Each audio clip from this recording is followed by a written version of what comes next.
You're making me very interested in converting to Catholicism from Protestantism. Well, thank you. But as you're aware, the Catholic landscape today can be very confusing. There are lots of different camps that one can hunker down in. What are some steps that you would recommend I take to become Catholic in the right camp? Cool. Ultimately, I'm interested in having a good foundation for Catholicism in the sense that you know it. And he has follow-up questions, but let's just talk about this one first, the camp. All right, well, the camps. What I would do if I were he, the first thing I would do, especially because it's a convert from Protestantism, is I would see whether or not there was an Anglican ordinariate parish near. A number of reasons for this, but that was my first preference if I were in his shoes. Mm-hmm. If not, then I would look to see where there might be a Latin Mass around. Not least because churches that host the Latin Mass generally are more prayerful and devotional and so on than those that don't. Failing that, I would look to see I'd look for an Ovasoto parish that had, amongst other things, perpetual adoration. I'd look up their choir's site and see whether or not they used Latin at all. That kind of thing. Now, failing that, the Eastern rites beckon. Okay. Now, if you're in an area where your choice is between the SSPX and tambourine players, and you've got a family, well, I don't think you really want to bring your kids to the tambourine players. Now, that may sound like fence sitting or meekness. Yeah. But the fact is that your first interest has to be your soul. All right? Mm-hmm. Not what other people say and so forth. There is no perfection in today's scene, but what you need is a place where you can get the faith, get the sacraments with a minimum amount of pain and bother. Yeah. So.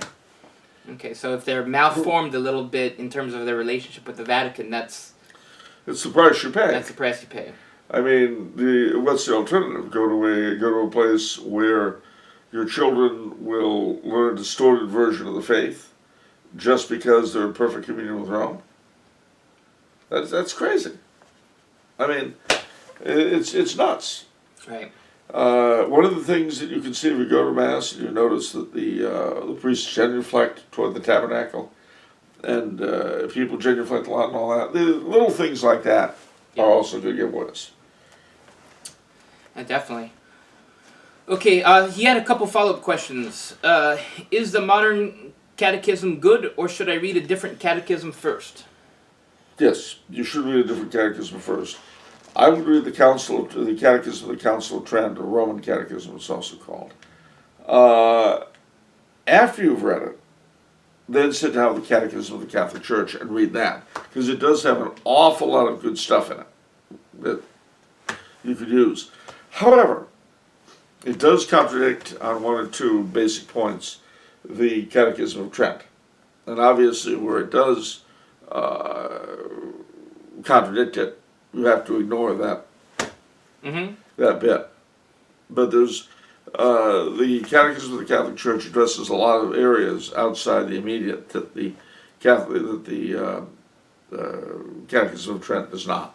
Okay. And then after you read the Catechism of the Catholic Church, you might consider reading the Compendium of Social Teaching, which is a very good thing. But there too, you want to read it afterwards in conjunction with Pius XI's Quas Primas. Okay. So, should I simply attend RCI at the largest church in my city? well, No. well, I can't say that because I don't know what it's like. Right. So check it out. I mean, see if they push for the real presence.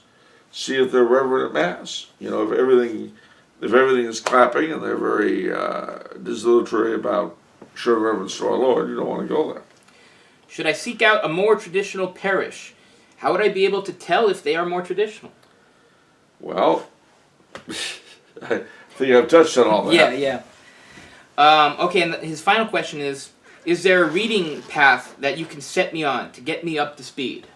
Yes, there is. And in fact, I would recommend, I know you're going to say this is a plug, but I would recommend the bibliography in my first book. Every Man Today Call Rome. That's the one. You will see there, my view anyway, of the books that you ought to be reading. Yeah. Eventually, we're going to put on the website combined bibliographies because we haven't really had the opportunity. Everyone's asking, what book should we read for this? What book should we read for that? And so we'll be working on it, and we're going to put up a master bibliography based on subjects on the website. So, and we'll let you guys know when that's ready. All right, let me know too. Yeah, I'll let you know. All right. Absolutely.